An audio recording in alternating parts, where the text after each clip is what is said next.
Ron Paul Institute for Peace and Prosperity welcomes you to 5 Minutes, 5 Issues.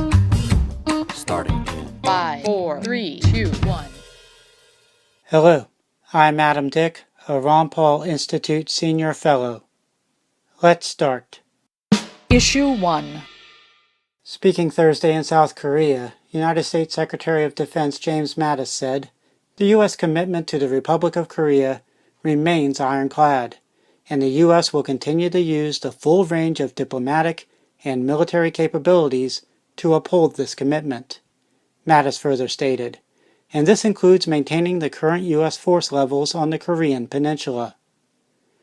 Mattis's comment, in its absoluteness, is at odds with a comment by President Donald Trump in Trump's June 12th press conference after meeting in Singapore with North Korea leader Kim Jong-un.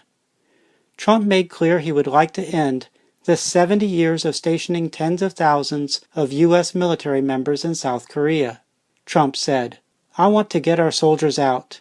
I want to bring our soldiers back home. We have 32,000 soldiers in South Korea. I would like to be able to bring them back home. That's not part of the equation. At some point, I hope it would be." Issue 2. Donald Trump is not the first U.S. president to suggest withdrawing the U.S. troops from South Korea. Jimmy Carter, in his presidential campaign and as president, advocated the removal of U.S. ground forces from South Korea. But Franz Stefan Gotti wrote this month at The Diplomat that congressional obstruction, the Pentagon, and the intelligence community, among others, which Gotti writes some people would today term the deep state, stopped Carter from following through on the plan.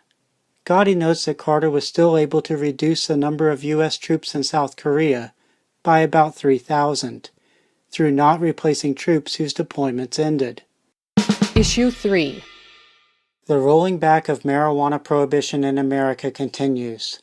On Thursday, the U.S. Senate passed a farm bill containing hemp farming legalization, regulation, and subsidization provisions I mentioned in the June 16th episode of 5 Minutes, 5 Issues. As I said in that episode, it would not be surprising to see the hemp provisions become law this year. Also this week, Oklahoma voters approved a medical marijuana ballot measure, making Oklahoma the 30th state to legalize medical marijuana.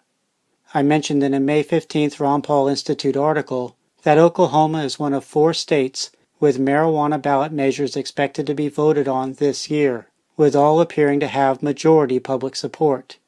Next up are November general election statewide marijuana votes on recreational marijuana legalization in Michigan and on medical marijuana in Missouri and Utah. Issue 4.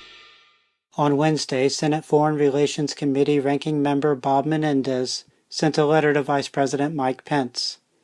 In the letter, also signed by 9 fellow Senate Democrats, the senators sought to demean WikiLeaks, with an allegation of WikiLeaks seeking to interfere in elections around the world, including the 2016 U.S. presidential election. The letter further states that the senators remain extremely concerned about Ecuador providing asylum to WikiLeaks founder Julian Assange since June 2012. Though the letter is not so direct in its wording, a clear message of the letter is that Pence should tell the Ecuador president in a meeting the next day to boot Assange from Ecuador's London embassy, where Assange has for 6 years had asylum protection from incarceration and prosecution in America. Issue 5. The annual Ron Paul Institute Conference near Washington, D.C. is 7 weeks away. Conference speakers include Ron Paul and Daniel McAdams from RPI, as well as writer and former Central Intelligence Agency officer Ray McGovern, professor and retired Army Colonel Lawrence Wilkerson, Rutherford Institute President John W. Whitehead, and Ludwig von Mises Institute Chairman Lou Rockwell. To find out more information about the conference, as well as to purchase an early bird conference ticket and book a reduced price room at the conference hotel, check out the webpage ronpaulinstitute.org/conference. That's a wrap. Transcripts of 5 Minutes, 5 Issues episodes, including links to related information, or at the Ron Paul Institute blog.